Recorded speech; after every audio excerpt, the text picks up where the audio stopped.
특별한 게스트가 들려주는 주제가 있는 인생 수업. 볼수록 힘이 되는 인문, 사회, 과학과 인사트. 자, 오늘 사회를 맡은 저는 개그맨 조우영. 안녕하세요. 아나운서 이가은입니다. 반갑습니다. 인사트 우리 두 번째 시간을 맞이했습니다. 네. 저는 두 번째 게스트분의 이름을 딱 듣자마자 잠을 못 잤어요. 왜요? 너무 설레어서. 죄송한데 얼굴을 한 3일 정도 안 일어나신 것 같은데. 아니야. 우리 가은님도 어릴 적에 리본 좀 흔들어 보셨죠? 제가 아이고, 잘한다. 유치원 재롱잔치에서 아이고, 리본을 흔들어봤죠. 이분 때문에 사실은 대한민국 많은 분들이 리본 좀 흔들어 봤을 텐데, 그리고 네. 많은 분들이 이분을 응원을 했었잖아요. 그죠?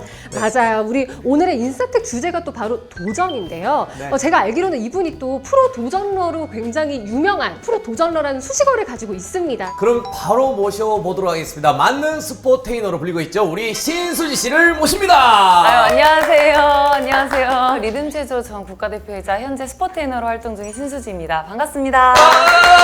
신수지! 신수지! 신수지! 너무 이쁘시다.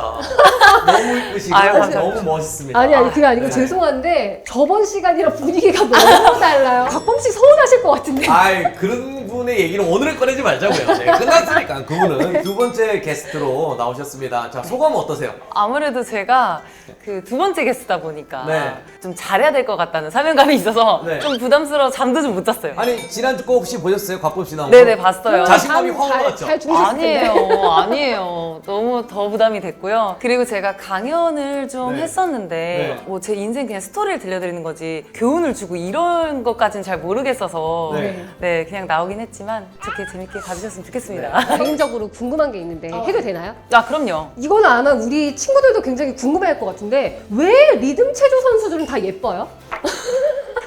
그 멘트 내가 먼저 하려 했는데. 리듬 체조하고 피겨 쪽하고 저희가 좀 체형이나 얼굴형이 다 비슷해요. 맞아요. 맞아, 얼굴 맞아. 작고. 줄넘기를 많이 뛰면 이렇게 얼굴이 이렇게 갸름해지거든요. 얼굴 살이 많이 빠져요. 어머. 근데 지금 대한민국 엄마들 난리 났어요. 지금 애기들한테 줄넘기 사주고 스트레칭하고 난리 날 것 같아요. 신소진님 하면은 이 리듬 체조를 사실은 대한민국에 많이 알렸다 이런 이미지를 많이 알고 있는데 리듬 체조의 전과 후가 있다. 많이 들어보셨죠? 거의 제가 개척자여가지고 네. 알리는 데 기여를 했고 그 이유는 이제 연재 선수가 활약을 많이 해주면서 좀 더 이렇게 붐을 일으키지 않았나라는 생각을 합니다. 네, 겸손까지 이렇게 대단하시네. 저는 아직도 이 베이징 올림픽의 그 네. 장면이 막 머릿속에 떠오르거든요. 근데 그 이후에는 다양한 분야에 굉장히 많이 도전을 하셨어요. 그래서 지금 아까 전에도 온몸에 지금 막 알이 매겨서 이러면서 앉으셨는데 네. 새롭게 도전하고 있는 게 있나요? 일단 요즘은 축구를 좀 많이 하고 있고요. 그리고 지금 아리백인 이유는 어제까지 제가 순천에서 골프 대회를 치렀어요. 네. 네, 그 축구 같은 경우는 이게 처음 도전할 때 좀 어려움은 없었나요? 많이 어려웠어요. 제가 아까 그 운동선수들은 다 잘할 거다라는 말도 안 되는 생각이 있으시더라고요. 잘 하시잖아요, 실제로. 뭐 전혀 아니- 도전하면 거의 끝까지 가시잖아요. 전혀 아니에요. 오히려 썼던 그 방향이 있어서 다른 네. 몸을 쓰게 되면 좀 많이 헷갈리기도 하고 다른 종목을 하면 오히려 일반적인 분들보다 더 못할 때도 많거든요. 근데 느끼지는 않지만 아니 정말입니다. 근데 진짜 노력과 도끼와 끈기로 가는 건데 다른 제가 재능이 없더라고요. 네. 저는 얼마 전에 골프를 배우고 있는데 선생님이 꼭 골프 치셔야겠냐라고 돈 주고 배우는데도 그런 소리 들었거든요. 네. 아니죠. 그럴수록 보여주셔야죠. 야, 역시 네. 도전. 강아지가 놀러 왔네요. 강아지가 네. 우리 고미도 도전 중에 있죠 지금. 방송 도전. 예. 사실은 정말 많은 분야에 도전하고 계시잖아요. 뭐 네. 볼링, 축구, 골프, 리듬 체조, 그리고 댄스. 아니 왜 이렇게 많은 곳에 도전을 하시는 건가요? 왜요? 도대체 왜? 저는 기회가 오는 것들을 좀 다 잡고 싶은 것 같아요. 찾아주신다는 자체가 되게 감사한 일이잖아요. 그 기대만큼 못 미칠 수 있더라도 그래도 어느 정도는 보여드려야 되겠다. 좀 도전에 대해서 애초에 좀 두려움 자체가 좀 없으신 것 같아요. 도전 자체가 두려워할 그 종목은 아니라고 생각해요. 왜냐면 그 도전이란 단어 자체는 갖고 있는 게 굉장히 긍정적이고 끝맺음을 못하고 중간에 나오더라도 거기서 얻는 교훈이 굉장히 크기 때문에 저는 그 도전에 실패란 단어는 같이 따라올 수 없다고 봐요. 그냥 도전 자체만으로도 굉장한 성공이고 그 기회로서 얻는 교훈으로 앞으로 더 발전해 나갈 수 있기 때문에 끈기 하나만큼은 제 재능 중에 하나인 것 같습니다. 네. 근데 우리가 지금까지 사실 골프 얘기하고 축구 네. 얘기하고 굉장히 많은 얘기를 했는데 네. 아직 우리 본격적인 리듬 체조 얘기는 나오지도 않았어요. 아, 그랬네요. 그랬네요. 자, 그래서 지난주에 이어서 화제가 됐던 인생 그래프 톡을 한번 그려보도록 하겠습니다. 네네. 자, 인생 그래프 톡 나와주세요 하면 이게 CG로 딱 나오는 것 같지만 되게 아날로그적으로 예. 네, 이렇게 나옵니다. 이렇게. 어. 네, 직접 들고 그리셔야 되거든요. 그런 건가요? 네네. 어. 자, 우리 어린 친구들은 신수진님이 예능인인가 방송인인가 하시는 분도 있어요. 그렇죠. 그래서 여기 인생 그래프를 어릴 때부터 지금 현재까지 그리면서 내가 어떤 사람이다라는 걸 알려주시면 될 것 같은데 네. 우선 그려보기 전에 어떠세요? 인생 그래프가 굴곡이 클 것 같나요? 저는 좀 많이 크죠. 네. 예. 출발하시면 되겠습니다. 생각나는. 네, 살짝 밑에서 시작을 했습니다. 운동을 이제 시작하고 상승세로 플러스 극으로 올라왔는데 요때가 몇 살 정도? 이때가 이제 초등학교 고학년으로 올라갔을 때예요. 이때 처음에 딱 시작했을 때 이거는 좀 내가 강렬하게 기억이 남는다. 아빠가 원래 기계체조 선출이세요. 네네네. 네, 그래서 아기 때부터 엄지발가락 하나로 제가 걸어 다니고 그게 잠깐만 가능한? 아기 때 엄지로 걸어 다녔다고요? 네네네. 그건 조금 허세 아닌가요? 아 정말이에요. 팩트입니다. 몇 살 때쯤? 5살 때부터 엄지발가락 세워 걸어 다니고 이래가지고 아기 때는 그 우리에다가 저를 이렇게 넣어놓게 됐어요. 하도 수학을 많이 치니까 깨부시니까 가서 그랬었는데 그래서 조금 아버지의 영향도 있고 많이 있었죠. 네, 그래서 나는 이쪽으로 좀 가야겠다 생각을 하셨나요? 제가 초등학교 저학년 때 우연찮게 TV에서 리듬체조 중계를 보고 네. 와 이거 내 거다 이런 생각이 든 거예요. 이제 젓가락에다가 네. 케이크 빨간 끈 있잖아요. 그거 매달고 네네. 이걸 한다고 매일 졸랐어요. 근데 이제 부모님의 반대가 너무 심해서 3년 동안을 조르기만 하고 시작을 못 했었거든요. 네. 근데 어떤 계기로 그 3년의 기간이 이제 극복이 되신 거예요? 단식 투쟁도 하고요. 네. 초등학생이요? 네, 그럼 저버리죠. 신화를 만들어가는 거예요. 아니 정말 제가 초등학생 저학년이 대단하다. 다르긴 정말 다르네요. 네. 그래서요? 이제 그 자식 이기는 부모 없다고 네. 3년을 조르니까 아 그래 그렇게 좀 더 해봐 네. 하고 시켜주신 거예요. 그때가 정확히 나이가 몇 살이었죠? 4학년 때? 말이에요. 그러면은 사실 리듬 체조로 따지면 네. 4학년 말에 시작하는 건 살짝 늦은 거 아닌가요? 많이 늦었죠. 보통 유치원 때나 뭐 1학년 때 뼈도 말랑말랑할 때부터 해서 만들어 나갔는데 네. 저는 이미 다 형성되고 굳어있고 근력이 너무 좋았어요. 체조하기에 근력이 너무 셌고 그 이제 곤봉에 맞으면 아프다는 걸 너무 알고 있는 거예요. 네, 그러니까 여기다 던지고 절로 굴러요. 막 무서우니까. 아니 그럼에도 불구하고 되게 성장세가 좀 가팔랐잖아요. 네. 어떻게 노력하신 거예요? 정말 최고로 행운이었던 거는 우리나라 최고 스파르타 코치를 만났다는 거. 오. 네. 그래서 그 코치님하고 하루에 한 13시간 정도 훈련을 했었으니까. 초등학생이요? 네네네. 초등학생 때 뭐 하셨어요? 그냥 먹고 자고. 신체 조건도 살짝 불리한 게 있었다고 제가 알고 있거든요. 네, 제가 엄청난 안짱다리였어요. 이렇게 발이 안으로 돼서 제 발에 제가 걸려 넘어질 정도로 안짱이었고 이 신발 앞코가 항상 안쪽이 달아 있었어요. 하도 이렇게 쓸려가지고. 평상시에는 평발 그 교정할 수 있는 깔창을 끼고 항상 러닝을 했었고요. 네. 그리고 잘 때 그 철에 신발이 이렇게 묶여 있고 신발 각도를 돌려서 다리를 묶고 자는 게 있는데 제가 그걸 매일 묶고 잤어요, 다리를. 그렇게 자다 보면은 마비도 많이 와요. 뭐 아예 하반신 감각이 없을 정도로.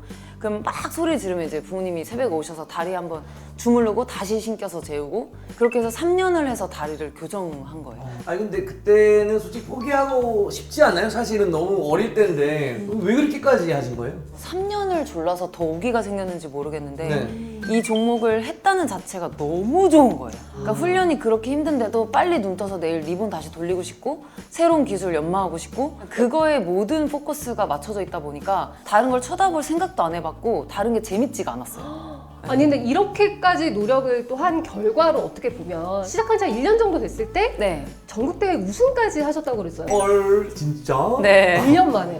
다른 선배들이 뒤로 끌고 가서 굉장히 희생 많이 했을 것 같은데요. 야 장난해? 아 그런 일도 있기는 하죠. 아무래도 어. 여자끼리만 모여 있다 보니까 기싸움이라는 것도 있고. 근데 오히려 그건 좀 저에게 자극제였어요. 그렇게 저를 이렇게 괴롭힐수록 보여줄게.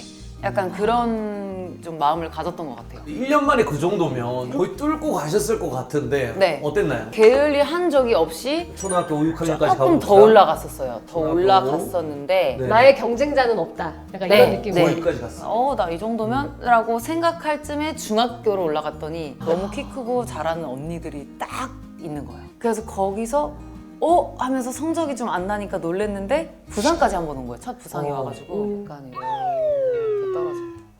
어딜 그때 다치셨어요? 이때 제가 발등 뼈가 하나가 깨졌었어요. 좀 심한 부상이네요 그러면은. 네, 국제대회를 가서 전날 부러졌어요. 어떡해. 간이 연습장이 있었는데 거기가 리듬체조 매트가 아니라 기계체조 매트였던 거예요. 근데 리듬 체조는 토로수기 때문에 좀 단단한 상태의 매트를 대야 되는데 기계체조 매트는 공중돌기를 하기 때문에 푹신푹신해요. 근데 거기서 한발뛰기를 하다가 발이 딱 돌면서 그냥 딱 깨진 거예요. 근데 이제 선생님께서 야 죽어도 매트에서 죽어 이래가지고 다음날 시합을 뛰게 된 거죠. 그게 가능해요? 보통 어릴 때니까 그래도 가능은 하죠. 아대로 거의 친친친치 싸매고 그리고 국제대회를 잘 치르고 한국에 왔는데 기부스라니까 이미 좀 늦었죠. 네, 그래서 뼈가 약간 좀 다르게 붙어 있어서 밀려 나올 때도 있는데 가끔 밟아주면 들어가거든요. 아 예? 그러고 살아도 전혀 지장이 없어요. 고1 때부터 러시아로 가면서 상승을 쫙 해서 이제 올림픽까지 갑니다.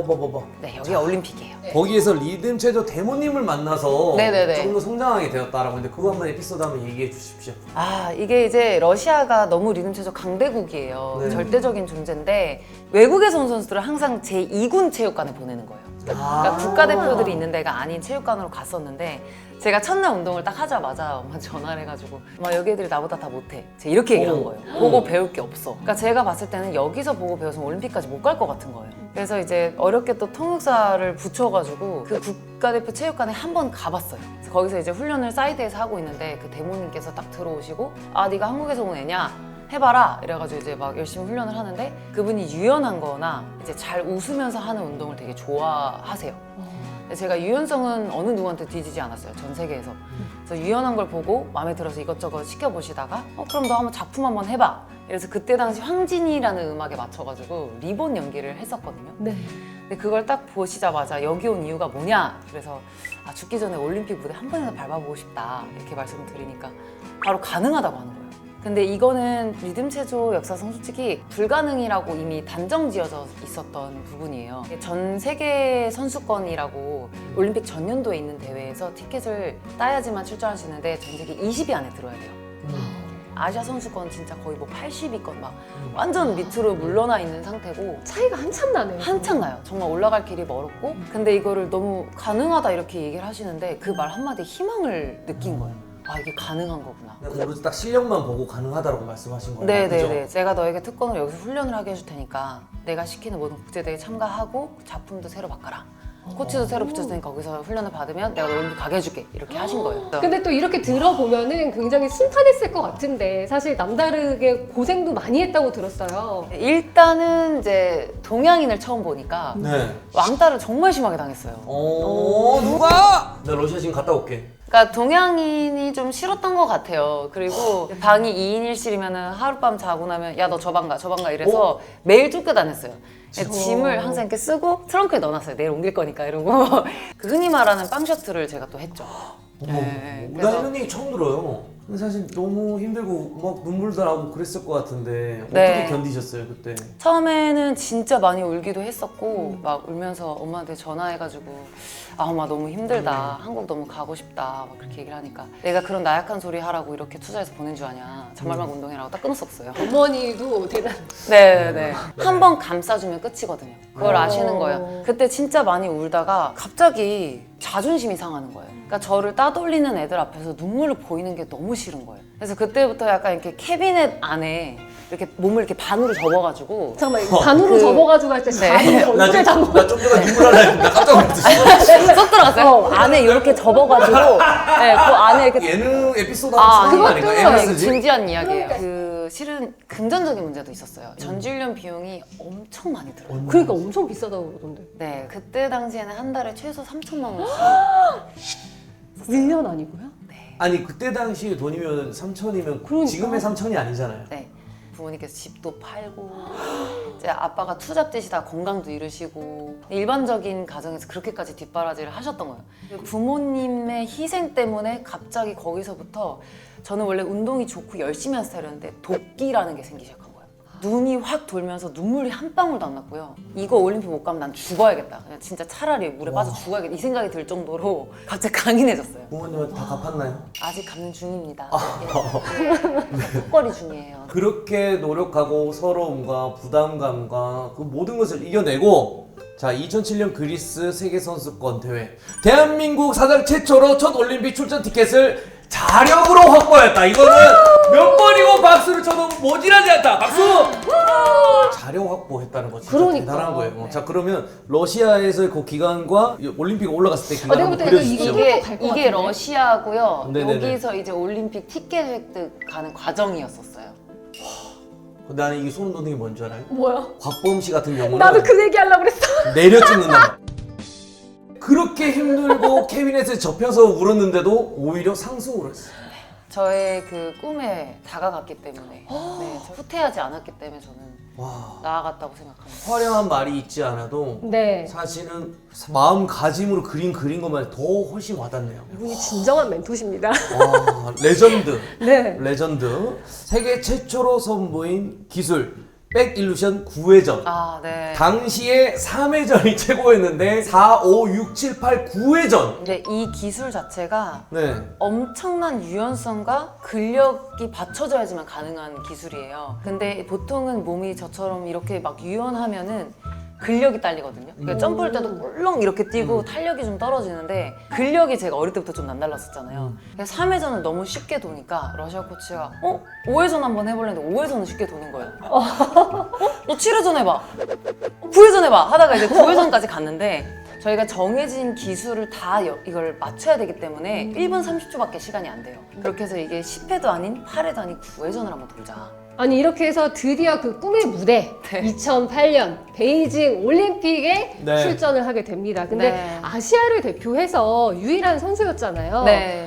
그때 올림픽 무대에 섰을 때의 소감이 어떨까요? 그 티켓을 못 구해가지고 부모님께서 다 응원을 오셨는데 네. 시합장을 못 들어가셨었거든요. 근데 거기 이제 밖에서 막 엄청 많이 주고 사는 티켓을 네. 겨우 구하셔가지고 맨 끝에 계셨어요. 시합장이 정말 큰데 근데 그 소리가 들리는 거예요. 응원 소리가. 그리고 그 위에서 태극기를 막 흔드시는데 그 모습이 너무 선하고 저의 안 좋은 징크스라는 게 있었는데 4종목을 저희는 다 잘해야 되거든요. 네. 합산이기 때문에. 근데 항상 3종목을 잘하고 한 종목에서 약간 무너지는 게 있었거든요. 네. 올림픽 때 최초로 4종목 다 클린하게 연기를 했었어요. 그래서 마지막 종목을 클린하게 끝내고 엄마 아빠한테 이렇게 손을 흔들면서 나가는데 그냥 이걸로 됐다. 와. 네, 약간 그런 느낌을 받는 무대였었죠. 야, 진짜 그럼 그래프로 한번 그때의 기분을. 한 이게 100인데 100을 네. 초과해서 한 이 정도까지. 오. 네, 여기가 올림픽이라고 생각하시면 돼요. 그때 부모님이 뭐라고 하셨어요? 부모님께서도 정말 많이 우셨고 엄마 아빠도 약간 그 희생을 보상받는 기분이 들었다고 하셨어요. 주변 사람들을 보는 조금 시선이나 네, 대우나 이제 조금은 좀 달라졌을 것 같은데요. 어떤가요? 그렇죠. 아무래도 네. 네. 티켓을 땄다는 자체가 굉장히 네. 컸기 때문에 근데 이제 이게 너가 딴 게 아니고 나라가 딴 거다라고 해가지고 그 올림픽 출전권을 두고 우리나라 재경기를 했어요. 아, 그렇네. 많이 억울한 면도 있었을 것 같아요. 근데 억울하지 않지 않았을까요? 실력이? 네, 저도 그렇게 생각했어요. 이게 저한테는 그렇게 큰 걸림돌이 되지 않는다고 생각을 했는데 네. 제가 그 100 일루션을 하다가 축다리에 부상이 왔었어요. 어우. 인대가 좀 부분 파열이 됐었는데 네. 그래서 의사 선생님께 소견서로 올림픽 출전을 하려면 지금 시합을 안 하는 게 맞다라고 써주셨는데 그러면 다른 선수를 내보내겠다 이렇게 된 거예요. 그래서 제가 뛰었죠 시합을. 그 다리를 진짜 칭칭 감고 뛰어서 이 대회로 올림픽을 확정 짓자마자 바로 병원으로 가서 이렇게 로켓 같은 주사 16대를 맞춰서 인대를 녹여서 붙이고 그 상태로 기부스를 하고 있다가 이걸 풀고 제가 한 달 만에 올림픽을 준비해서 바로 가는 그런 일정이었어요. 와. 정말 아까 처음에 뭐 인생 곡선이 어떨 것 같아요 물어보고 저는 정말 왔다 갔다 하죠 이렇게 했는데 네, 다 그릴 수가 없어요. 네. 이거는 약간 너무 이게 많아서. 그러니까 이 정도면 사실은 뭐 이렇게 돼야 되는데 네. 너무 고생하셨어요. 네. 너무 멋져. 근데 사실 올림픽에서 끝난 게 아니고 네. 또 바로 뒤에 네, 2010년 광저우 아시안 게임도 있었잖아요. 네네네. 네. 그것도 어땠나요? 뭐 이제 메달도 획득을 하고 그랬는데 보통 체조 선수들이 참 안타까운 게 수명이 너무 짧아요. 10대 때 날아다니고 20대가 되면 거기 끝나요. 그래서 제가 21살에 노장 소리 듣고 은퇴했는데 노장이요. 네네. 저도 정점을 찍고 이제 떨어져가는 시기에 이제 신체적 변화도 있었고 막 그러다가 부상이 또 한 번 크게 왔었어요. 발목에.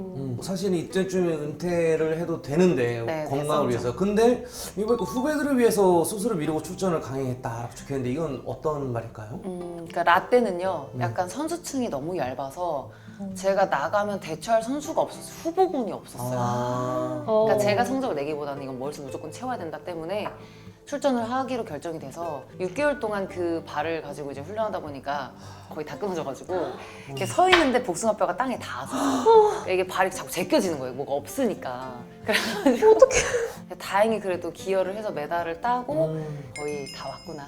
네, 그런 생각을 하면서 그래도 마지막 유종의미를 거두기 위해 회복해서 대회를 하나 딱 뛰고 그러고 은퇴를 했어요. 은퇴를 하면서 네. 그러면 좀 아쉬운 그런 감정은 없었나요?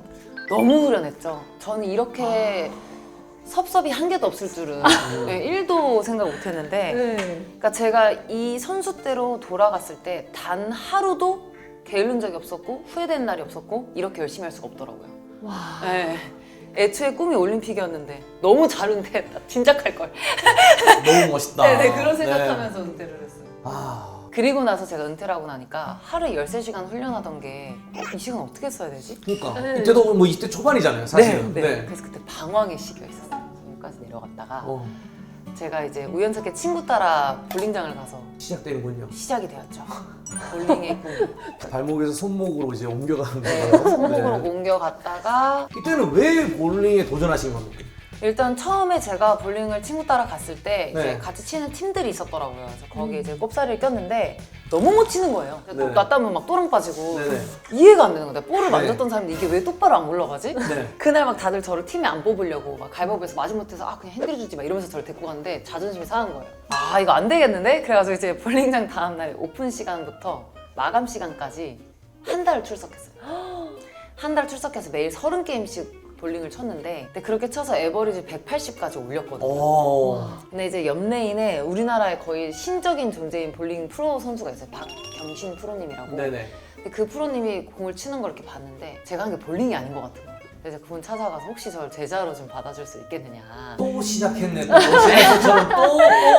선생님이 말씀하시기를 많은 분들이 선생님 손을 거쳐갔는데 다들 그냥 어느 정도 흐지부지하고 말았다. 근데 목표가 있으면 좋지 않겠냐. 10개월 뒤에 프로 테스트가 있는데 거기까지 나가는 거라면 제자로 받아줄게. 10개월 뒤에. 네. 1년 교체 안 되는데요? 예. 바로 콜했죠. 그때는 이제 승부욕에 불이 타 있었고 진짜 이게 어디까지 갈 수 있나가 궁금했거든요. 그래서 됐나요? 땄죠. 와. 네, 프로를 따게 되었죠. 아니 그것만 한 것도 아니잖아요. 이때는 언제예요? 그럼 댄싱 위더 스타. 저는 이거 봤어요. 사실은 방송. 여기에 또 대중들이 난리가 났었잖아요. 네. 이때. 네, 이거는 정말 은퇴 직후예요. 방황하고 볼링 전에? 볼링 전에. 그 방황한 게 아니네 그러면. 이미 아니. 또 뭔가를 도전하고 있었네요. 이 그러니까요. 시기에도. 너무 작은 목표와 도전이라고 제 기준에는 생각을 했기 때문에 최소 프로 데뷔 정도는 해야. 저는 신수지 또 선수 생각하면은 또 떠오르는 게 뭐냐면 시구. 이게 왜냐면 되게 화제됐었거든요. 네네네. 그때는 제가 야구공을 잡아본 적이 좀 없었는데 네. 운동선수가 보여줘야지 약간 막 이게 있었어요. 그래가지고 막 체조 선수답게 뭐 점프를 뛰면서 던질까 뭘 해볼까 막 이런 생각을 하다가 제가 선수 때 했던 기술이 100일루션이고 네. 일루션이라고 해서 앞으로 도는 기술이 있어요. 풍차처럼. 봤습니다. 네네. 네, 그거를 해서 던지니까 오히려 가속이 좀 붙으면서 구속이 좀 더 나오는 거예요. 그래서 이거 괜찮은데? 만화에서 필살기 같은 거. 그러니까. 네네, 마구. 네. 하루에 공을 150개씩 이틀을 던져서 300개를 던지고 이제 마운드 위에 올라서게 된 거죠. 그때 보는 사람들이 이거였어요. 와 인수지다. 오 뭐야? 그 환호성 소리가 아직도 기억이 나는 게 오오오 약간 거의 와우 갑자기 놀라셔가지고 그 도전할 때 그런 위기가 왔을 때 이겨내는 방법이나 혹은 애초에 마인드를 나는 이렇게 잡는다. 그걸 이제 청소년 여러분들한테 뭐 꿀팁이라고 해야 되나요? 어떤가요? 제가 체조를 악조건에서 시작했잖아요. 네. 네. 근데 그거를 어쨌든 노력으로만으로도 정상의 자리에 가봤잖아요. 그러니까 저는 타고난 거는 필요 없다. 네, 노력만이 갈 수 있다라는 확신을 갖게 된 계기였기 때문에 네. 이게 안 되면 좀만 더 하고 이게 안 됐으면 좀 더 해보고 해서 이뤄내는 그거에 대한 희열을 느꼈던 것 같아요. 그러면 앞으로도 또 어디 도전하고 싶은 관심사나 분야가 있으신가요? 일단은 지금 그러니까 스포츠트레이너로서의 삶이 되게 좋고 감사해요. 왜냐면 네. 좋아하는 운동을 하면서도 일을 할 수 있다는 그것만으로도 너무 좋고 그리고 골프가 네. 네. 제가 진짜 많은 종목을 해봤지만 저는 제일 재밌어요. 네. 리본을 돌릴 게 아니라 채를 휘둘렀을 때는 게 아닌가 할 정도로 골프가 재밌거든요. 프로를 가게 되면 또 이게 즐길 수가 없고 저는 그냥 레이디티에서 약간 양아치스럽게 치고 싶어요.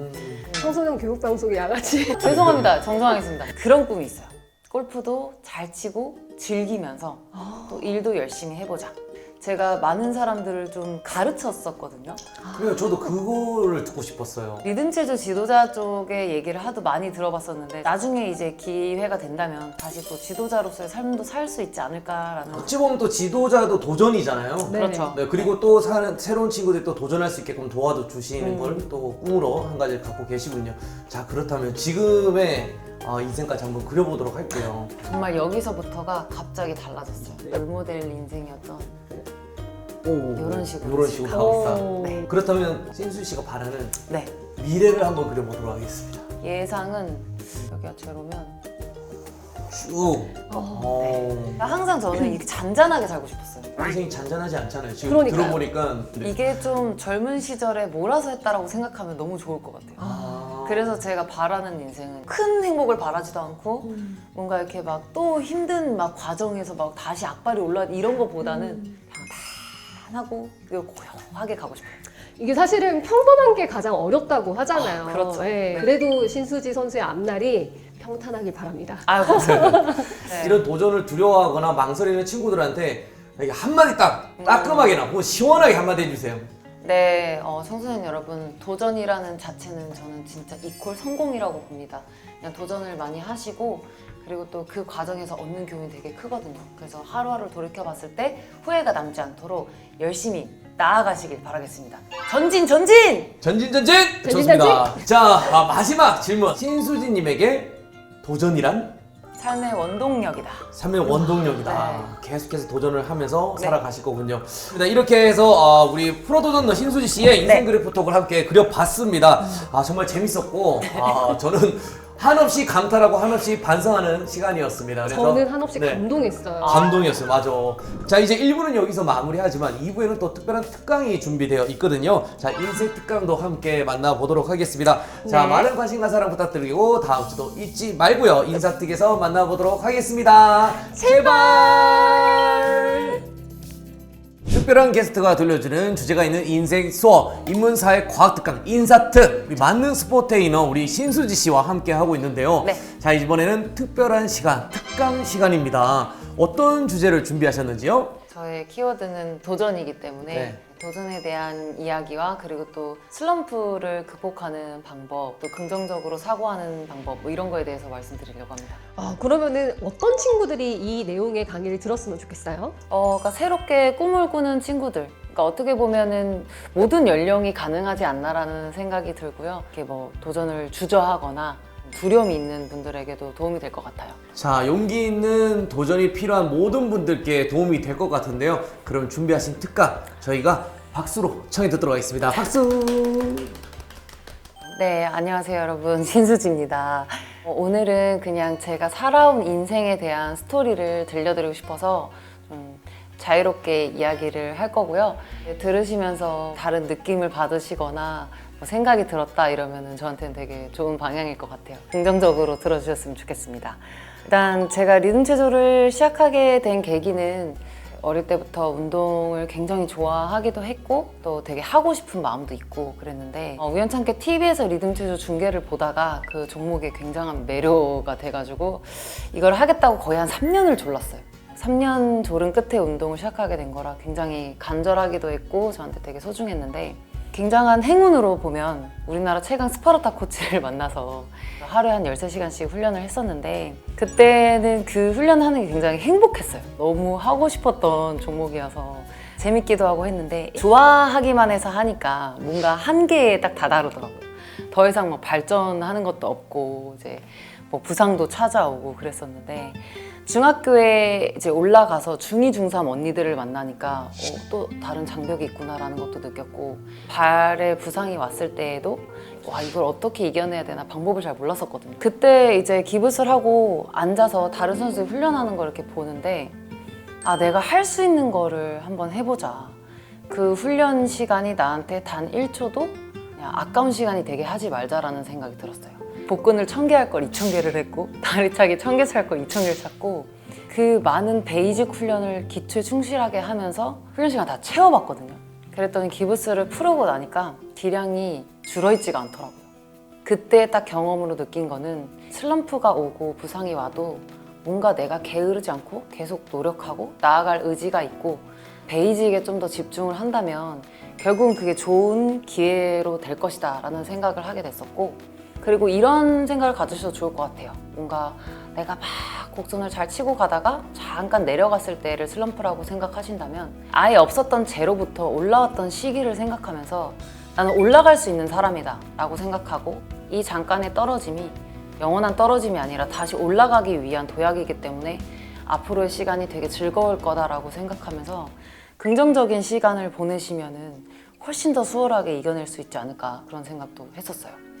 그래서 이제 제가 그 슬럼프를 이겨내고 중2, 중3 동안에 되게 더 많은 성장을 해서 이제 우리나라 선수로서는 이제 정상을 찍게 됐었는데요. 그 꿈이 점점 커진 거예요. 팀 내 언니들 이겨보고 주니어 이겨보고 그러다가 이제 국제 무대까지 가게 된 거예요. 근데 제가 최종적으로 봤을 때는 올림픽이란 무대를 한번 서보고 싶은 꿈은 있었는데 그 꿈을 나아가기 위해서는 우리나라에만 있을 게 아니라 리듬체조 그때 당시 강대국이었던 러시아에 나가서 훈련하는 모습을 보고 같이 훈련을 받아야지만 갈 수 있을 것 같은 거예요. 그래서 이제 어렵게 러시아로 훈련을 떠났는데 그때 당시 이제 그 상황은 이제 외국 선수들이 오면은 제2군 체육관으로 가고 국가대표 선수들이 훈련하는 건 볼 수가 없었거든요. 근데 그 체육관에 가서 훈련을 하면서 보니까 뭔가 저보다 못하는 것 같은 거예요. 그래서 더 이상 발전이 없을 것 같아서 어렵게 또 통역사님을 모시고 그 국가대표 체육관에 한번 가게 됐었어요. 근데 그 리듬체조 러시아 팀에는 리듬체조를 이끌고 있다고 봐야 되는 대모님이 계신데 그분 마음에 들어야 그 체육관에 들어갈 수 있는 상황이었거든요. 그래서 이제 열심히 훈련을 하고 있는데 그분이 들어오시더니 너가 한국애구나 한번 해봐라. 제가 막 이제 몸도 유연하고 막 열심히 하니까 일로 와봐라 해가지고 이것저것 기술을 시켜보시더라고요. 근데 그걸 이제 수월하게 막 하니까 그럼 나 한번 작품 해봐. 그래서 그때 당시 이제 막 리본을 들고 황진이라는 음악에 맞춰서 막 연기를 했었는데 끝나고 나서 너 여기 왜 왔어? 이래가지고 죽기 전에 올림픽 한번 무대 밟아보고 싶습니다. 이렇게 얘기를 했는데 무조건 가능하다는 거예요. 근데 그 말 한마디에 진짜 크나큰 희망을 받고 와 이게 꿈이 이루어지나? 라는 그런 생각 때문에 굉장히 황송하기도 했고 그 대신 여기 러시아에서 훈련을 하게 해줄 테니까 새로운 코치를 이제 위임받아서 작품도 받고 새롭게 도전하고 너가 모든 대회에 이제 시키는 대회에 출전을 하면 올림픽으로 가는 길을 만들어주겠다 이렇게 하신 거예요. 그래서 그때부터 이제 훈련을 무작정 하게 됐는데 어떻게 보면 맨땅에 헤딩이죠. 처음 해보는 경험이기도 했었고 리듬 체조인지 리본 체조인지 다 모르실 정도로 되게 비인기 종목이었어요. 다 자비로 이렇게 충당하면서 전주훈련도 가야 됐었고 뭐 올림픽이나 아시안게임 이렇게 큰 타이틀 대회가 아니면 모든 그랑프리나 월드시리즈는 자비로 갔었어야 됐는데 부모님께서 그런 뒷바라지를 하시다 보니까 너무 어려워지는 거예요. 상황이 막 집도 팔아야 되고 막 아빠가 투잡을 뛰어도 막 되게 버겁고 내가 하루 훈련하는 게 얼마구나 약간 이런 생각까지 들게 되는 거예요. 발이 아프고 이래도 아프면 운동을 안 시키니까 말을 안 하는 거예요. 이게 하루 내가 이 훈련비를 버릴 수가 없구나라는 생각 때문에 아프냐 그러면 안 아프다고 이렇게 하고 계속 훈련하다 보면 한국 돌아왔을 때 이제 이미 고장나 있고 그럼 또 한국 돌아와서 치료를 열심히 해서 그게 좀 나을 쯤에 다시 가서 훈련하고 그렇게 좀 저를 되게 좀 독하게 강인하게 만들어주는 원동력이 진짜 부모님이었었고 오히려 열악하고 어렵고 막 이런 상황들이 닥치니까 더 해내고 싶은 거예요. 참 마음은 그런데 순탄치만은 않아요. 그 러시아 선수들이 동양인을 처음 보니까 약간 따돌림도 많이 시키고 그렇게 했었는데 되게 외로운 시간을 보냈었거든요. 한 번은 또 크로아티아라는 나라로 전지훈련을 갔었는데 여름 내내 이제 바닷가에서 훈련을 해요. 다 같이 보트를 타고 가서 훈련을 하고 훈련 끝나면 다 같이 보트를 타고 돌아오는 그런 형태였거든요. 그래서 정해진 시간에 나가야 되는데 제 알람 시계가 배터리가 다 된 거예요. 그래서 제가 하루는 못 일어났는데 방도 같이 쓰면서 일부러 저를 깨워주지 않고 애들이 다 훈련을 갔더라고요. 그래서 제가 그 탈 수도 없는 배를 타겠다고 그 앞에 가서 서 있었는데 진짜 많이 속상했었어요. 그래서 막 바다를 보면서 와 진짜 그냥 뛰어내고 싶다는 생각도 했었고 그때 당시 뭐 인터넷 이런 것도 없어요. 그래서 말을 나눌 상대도 없고 진짜 외로운 시기를 보냈었거든요. 그때 훈련을 애들이 끝내고 돌아오는데 갑자기 얘네들보다 잘하고 싶은 거예요.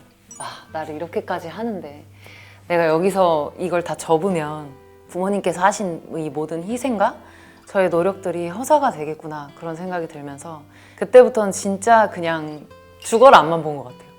그래서 약간 어떻게 보면은 똘끼죠. 일부러 훈련도 일찍 가고 늦게 나오고 걔네들이 할 수 없는 기술이 뭐가 있나, 내가 더 잘할 수 있는 게 뭐가 있는가를 찾으면서 제 강점을 키워 나가다 보니까 어느 순간 진짜 많이 성장해 있더라고요. 즐기기만 하는 것도 굉장히 중요하지만 내가 얼만큼 약간 도끼를 넘어선 똘끼를 가지고 있느냐에 따라서 그 올라갈 수 있는 범위가 갑자기 달라지는 것 같아요. 그렇게 해서 2007년 전년도에 있는 세계선수권, 올림픽 티켓이 달려있는 그리스 세계선수권에 가게 됐는데 그때가 제일 긴장이 많이 됐던 것 같아요. 뭔가 지금까지 해왔던 고생과 모든 노력들을 이 한순간에 다 쏟아부어야 되잖아요. 한 종목에 1분 30초밖에 안 되는 시간인데 그게 너무 길게 느껴지고 내 종목 다 합산으로 잘해야 되기 때문에 엄청 부담이 됐었어요. 제가 제 다리부터 뭐 온데를 다 때리고 들어가서 정신을 막 집중할 정도로 긴장이 많이 됐는데 제가 17위라는 성적으로 진짜 영광스럽게 올림픽 무대에 티켓을 따게 됐었고 2008년 그 다음 해에 있는 베이징 올림픽을 뛰게 됐는데 제 나름의 그 징크스도 있었어요. 막 이상하게 세 종목은 잘하는데 꼭 한 종목에서 실수가 하나씩 나오는 거예요. 어떻게 극복을 해야 되나 잘 몰랐었는데 올림픽을 준비하는 과정에서 깨달음이 있었어요. 훈련을 누구보다 많이, 그거를 제가 좀 자부하는데 누구보다 많이 해보자라는 마음이 있었거든요. 근데 그렇게 하다 보니까 진짜 몸이 기계처럼 느껴지면서 내가 자고 있는데 누가 일어나서 야, 너 일어나서 작품해 라고 했을 때 실수 없이 할 수 있을 것 같은 그런 생각이 드는 거예요. 자신감은 연습량에서 나온다고 그때 느꼈거든요. 그래서 그렇게 연습을 하고 가니까 진짜 이 올림픽 무대가 너무 재밌고 그리고 그 가족들이 멀리서 응원해주는 그 소리가 막 들리니까 거기서 더 기운도 나고 그래서 올림픽 때 처음으로 제가 깨끗하게 내 종목 다 경기를 했었던 그런 순간이 있었습니다. 그래서 올림픽은 저한테 굉장히 소중한 무대였기도 했었고 지금까지 고생했던 것들을 다 보상받는 그런 기분이 들었는데 어떻게 보면은 이 꿈은 진짜 막연한 저의 꿈이었었고 현실적인 부분에서는 리듬 체조가 실업팀이나 프로팀이 있는 게 아니에요. 그래서 이제 무한한 부모님의 투자와 희생만이 이 선수 생명을 이어갈 수 있는 길인데 더 이상 고생을 시켜드리면 안 될 것 같다는 생각도 있었고 저에게는 이제 또 마지막에 부상도 찾아왔었고 그래서 은퇴를 이제 좀 결심을 하게 됐었죠. 그래서 은퇴 후에는 어떤 거를 할까 되게 방황도 많이 하고 또 이 많은 시간을 들였던 훈련량을 어떤 걸로 채워야 될까도 궁금했었고 그러다가 제가 이제 방송을 만나게 된 거예요. 댄싱 위더 스타라는 프로그램을 하게 됐는데 무대에 대한 그리움을 막 채워주는 거예요. 막 무대에 서서 막 춤도 추고 막 맨날 혼자만 하던 게 이제 파트너랑 같이 연습을 하면서 그런 것도 되게 재밌었고 호흡을 맞춰 나간다는 게 그래서 맨날 그때도 막 힐 신고 발에 피나면서 새벽 3시 반까지 연습을 했던 것 같아요. 선수 때는 되게 방송에 대해서는 제가 넘을 수 없는 선이 있었거든요. 그러니까 선수들이 운동 외에 다른 걸 쳐다보면 저는 약간 망한다라는 그런 마인드가 있었어요. 무조건 이걸 할 때는 이것만 집중을 해야 돼서 스포츠 뉴스 뭐 인터뷰 이런 거 아니면 아예 하지 말아야지 이랬었는데 그랬던 방송이 이렇게 저한테 기쁨을 안겨다 줄지 몰랐던 거죠. 그렇게 하다 운이 좋게 이제 계속 고정 프로그램들을 하면서 또 리듬 체조를 아예 떠나지 않았다는 거를 보여드리고 싶어서 해설도 계속했어요. 해설도 계속 해 나가고 조그만 대회에도 이제 운영하러 같이 가서 일도 하고 또 꿈나무가 있으면 저도 가서 티칭해주면서 육성도 하고 멘토링도 해주고 그런 시간들을 보내다 보니까 조금씩 이제 방황하던 마음도 자리를 잡아갔었고 그러다가 이제 친구 따라서 갔던 그 볼링장 그게 이제 저에게는 제2의 인생을 열어주는 길이 되기도 했었죠. 뭐 애초에 딱 프로까지 가려고 막 결심을 한 건 아니었었어요. 근데 승부욕 때문에 눈이 돌았던 게 어떻게 하다 보니 프로 테스트를 가게 된 건데 처음에는 볼링이 되게 빨리 늘다가 갑자기 막 이상한 시기에 와요. 뭐 다 안 되고 한번 방법을 찾으면 또 그 이겨내고 근데 이거를 되게 많이 하다가 결국은 이 곡선이 이렇게 잔잔해질 때쯤에 이제 프로로 갈 수 있는 그런 방향이 되거든요. 근데 이런 과정 중에서는 와 이거 어떡하지 내가 한다 그랬다가 못하면 어떡하지 막 그런 생각도 되게 많이 들고 했는데 그럴수록 좀 연습을 더 많이 했었거든요. 근데 어떻게 보면은 체조가 제가 너무 악조건에서 했던 거를 노력으로 이겨냈다라는 뭔가 확신과 경험 때문에 이걸로 도움을 받아서 그런 고비를 연습량으로 이겨낸 거죠. 그렇게 해서 10개월 돼 있는 프로 테스트를 정말 운 좋게 턱걸이로 합격을 하고 프로 리그도 좀 뛰면서 방송일도 열심히 하고 이런 시간들을 보냈는데요.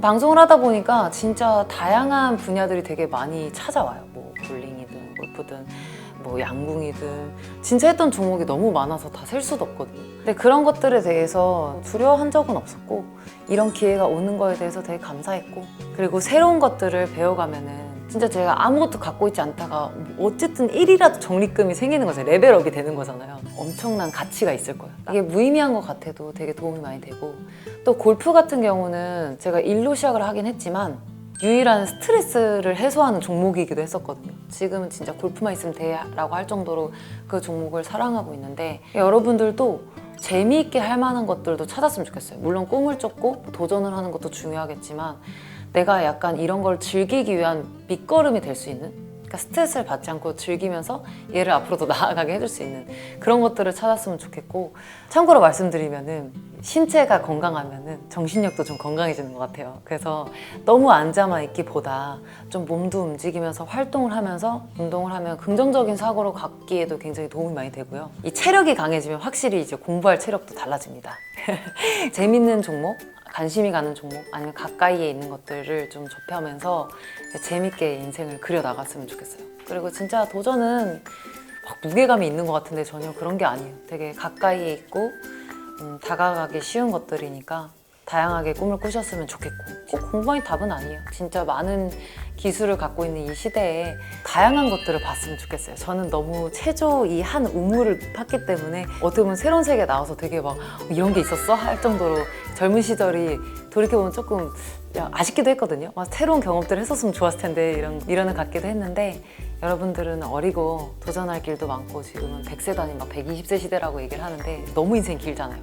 그러니까 무궁무진한 꿈을 꾸고 도전을 하셨으면 좋겠습니다. 네. 자, 다시 한번 우리 도전이라는 주제로 우리 특강을 해주신 우리 신수진님에게 큰 박수 부탁드리도록 하겠습니다. 감사합니다.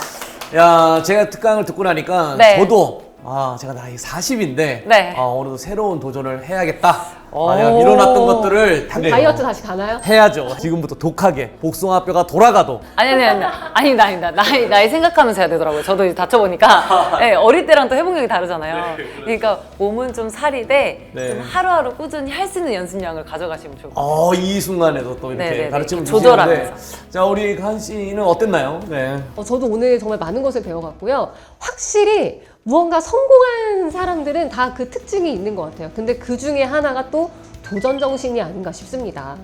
자, 오늘 이렇게 학생분들 그리고 네. 그 외에 많은 도전이 필요한 분들에게 우리 용기도 주셨는데 네. 뭐 소감도 한번 여쭤보고 싶고요. 인사말도 부탁드리도록 하겠습니다.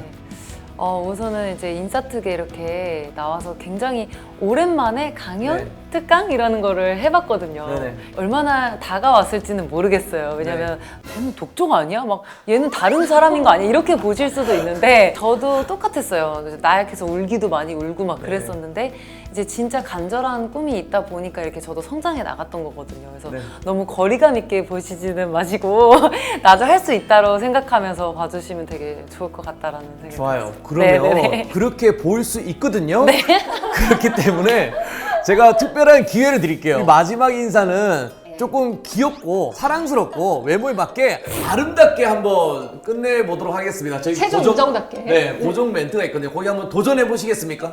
예, 고정 멘트 한번 들어보겠습니다. 네, 제가 요즘 인사들은 다 구독하는 그 채널 인사특 하면 구독, 좋아요, 알림 설정은 사랑입니다. 이렇게 조금은 밝게 한번 해주실 수 있으면 네, 저기를 보고 해주시면 되겠습니다. 지금 표정이 갑자기 급격하게 안 좋아졌고 도전하셔야죠. 귀여운 사람입니다. 요즘 인사들은 다 구독하는 그 채널 인사특. 구독, 좋아요, 알림 설정은 사랑입니다.